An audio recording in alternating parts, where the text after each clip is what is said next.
Does this mean Caitlin has to wear the black Air Force Ones the rest of the series? I mean, they're working. So, we made the joke. She has to bring them in her bag, wear them every day. So, yeah, I'm not pleased with the game. It sucks to lose like this. But at the same time, I feel like it just allowed our bench to kind of... It feels good to see the ball go through the net. But I think, every game, regardless, you're making shots, you're not, it feels really, really good to have your teammates behind you. The Indiana Fever just pulled off the unthinkable. 6 players down. Caitlin Clark watching from the sidelines in street clothes. A depleted roster limping into what everyone assumed would be their final game of the season. And yet somehow, someway, they just handed the 2-time defending champion Las Vegas Aces their most crushing postseason defeat in years. Lexie Hull didn't just show up. She went absolutely nuclear. Aaliyah Boston turned Aya Wilson, the league MVP, into a player who had to scratch and claw for every single point. And Kelsey Mitchell? She put on a performance that had an entire arena chanting her name, like she was already a champion. This wasn't supposed to happen. Vegas was supposed to close this series out tonight. Instead, they're heading back home for a do-or-die Game 5, and the Fever are 1 win away from their first finals appearance in a decade. So, how did a team that nobody outside of Indianapolis believed in just force the champs into the fight of their lives? Let's rewind. Coming into Game 4, the narrative was already written. ESPN analysts didn't give Indiana a chance. The odds makers painted Las Vegas as the safe bet, the inevitable outcome. Even the Aces themselves made it clear they weren't worried. Why would they be? The Fever were the 6th seed, already down in the series, missing half their rotation, and trying to match up against a fully loaded squad packed with championship hardware and swagger. This was supposed to be the night Becky Hammond's team finished the job and moved on. Instead, Gainbridge Fieldhouse became the stage for one of the gutsiest, most improbable playoff victories this franchise has ever seen. But the challenges ran deeper than just injuries.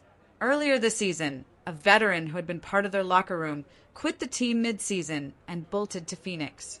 There had been repeated friction with officiating, a growing feeling that the whistles weren't going their way, that every 50-50 call seemed to favor the opposition.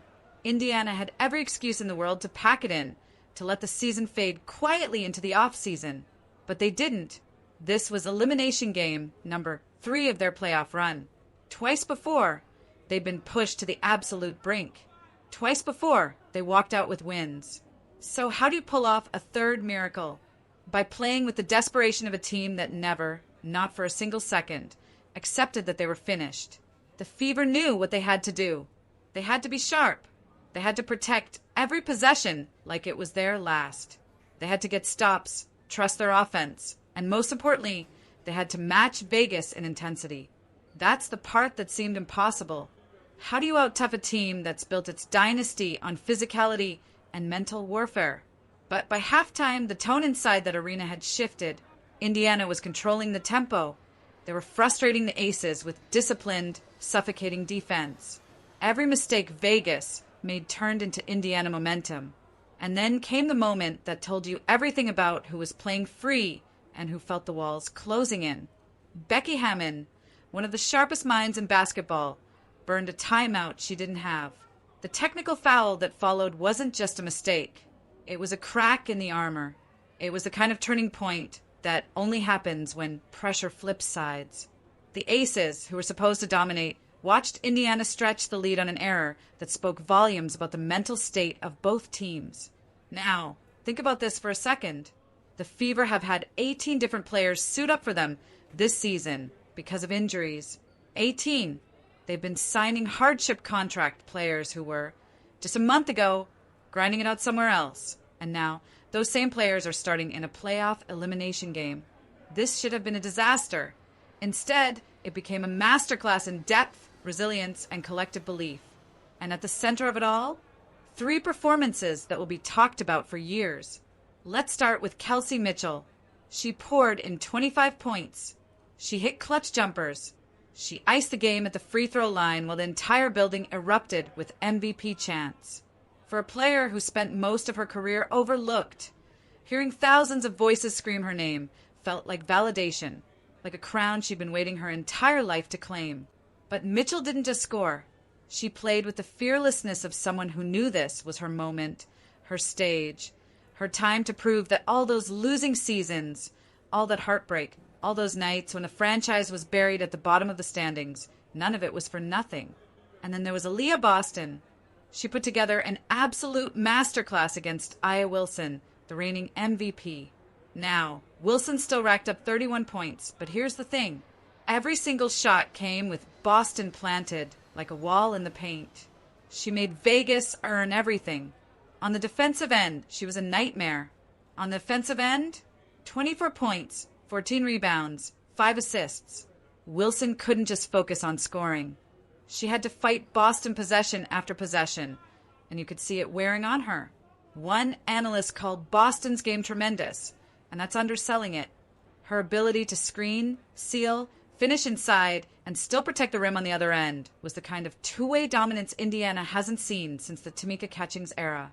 But the story that might have been the most shocking, the one that nobody saw coming, belonged to Lexie Hull. She wasn't even supposed to play significant minutes. She's been battling a nagging back injury after getting body slammed by Wilson in games 1 and 2. On paper, she should have been a liability, someone the Fever had to hide on the floor. Instead, she turned into the defensive engine. She shadowed Jackie Young all night long. She racked up 4 steals. She grabbed 7 rebounds. She added 7 timely points. But the stats don't tell the full story. The intangibles mattered most. Diving for loose balls, fighting through visible pain, setting an example that everyone else on the roster fed off. Lexie Hull played like someone who refused to let her team go down without a fight, and that energy became contagious. Then you had Odyssey Sims, who delivered one of the most important bounce-back performances of the entire postseason. After a brutal Game 3, where nothing fell and fans were openly questioning if she could contribute, she stormed out in Game 4 with 18 points on 6 for 9 shooting. She knocked down her only 3-point attempt. Her slashes to the basket carved open Vegas's defense and forced them to collapse, which opened up space for Mitchell and Boston to operate. It was the definition of redemption, the kind of moment every playoff run needs somewhere along the line. And quietly, almost unnoticed in the chaos, Taya Petty played her role to perfection. 7 points, 2 steals, but more than that, a calm presence when everything around her felt like it was about to spiral. When the ball got stuck and players looked rattled, Petty slowed things down, read the floor, and steadied the moment. That's what veterans do. They don't need the brightest stat line. They bring security when panic is about to creep in. Piece by piece, each player flipped the doubts that surrounded this team into fuel. Together, they proved that "we over me" wasn't just Aaliyah Boston's catchphrase. It was the way this team beat the Aces, blow for blow, possession for possession. Indiana didn't just escape with a win. They matched Vegas' stars, countered their scoring runs, and forced the champions to taste doubt for the first time in years. But even with all those incredible individual performances, the night still circled back to Kelsey Mitchell. And to understand why that matters so much, you have to understand her story. She's been in Indiana for 8 seasons. Most of those years were filled with heartbreak. Losing seasons piled up. The team around her never quite fit. The franchise slipped further and further from the glory days. And one season they won just 5 games. 5. Mitchell stayed anyway. She carried the weight of being the consistent scorer when defenses keyed in on her every night. And she carried real pain off the court too. She lost her father earlier this year. For a lot of players, that grind would have broken their spirit. For Kelsey Mitchell, it lit a different kind of fire. This season, Indiana couldn't afford to hide her in the flow of the offense. With 6 teammates on the sidelines and Caitlin Clark out, every offensive trip ran back to Mitchell. Some nights it worked. Some nights it didn't. But she never stopped showing up. She was the one player who never treated this rebuild as wasted time. She stayed steady for a fan base that had almost forgotten what winning felt like. So when Game 4 turned into another do-or-die moment, the stage felt built for her. With minutes left, she took the ball at the top of the key, called for a screen, and hit mid-range pull-ups like clockwork. Every drive forced Vegas into foul trouble. Every cut bent their defense. And then came the moment. standing at the free throw line, up against the two-time champs, the crowd rocking around her, MVP chants crashing down from every corner of Gainbridge Fieldhouse. She stayed calm. She knocked down the free throws. She walked back on defense like nothing had happened. That poise under pressure is the mark of a true leader. After the game, Lexie Hull, who's been Mitchell's teammate through all the hardest years, finally said what Fever fans had been thinking for so long. She deserves her flowers. It hit because it was real. Mitchell isn't just shining in a moment. She's become the face of surviving the darkness, the reason Indiana is still alive heading into Game 5. And now, here we are, one game away from the finals. The Fever just sent shockwaves through Gainbridge Fieldhouse, but the challenge now shifts to Nevada. The Michelob Ultra Arena will host a winner-take-all matchup, and it's the kind of atmosphere that swallows most visiting teams whole. The fans there know how to create a wall of noise, and Indiana will have to stare straight into it with their season on the line. For Indiana, the magnitude couldn't be clearer. They sit one victory away from their first finals appearance in 10 years. Think about that. The last time the Fever were on that stage, most of their current roster was still in college or even high school. This isn't just a chance for revenge against the MVP. It's a complete rewriting of identity. But Las Vegas isn't going to hand it over. Aya Wilson just made history by crossing 1,000 career playoff points in Game 4, and nobody doubts she'll come out swinging in Game 5. Expect her to be aggressive from the opening tip, looking to push Aaliyah Boston and the Fever forwards into foul trouble early. Expect Jackie Young to hunt offense. Expect Chelsea Gray, if she's healthy, to shoulder more playmaking to settle the rhythm. The Aces know what elimination feels like, and they're not used to it. Indiana's blueprint stays simple. Defend without fouling. Control the tempo with patience. Trust Mitchell late.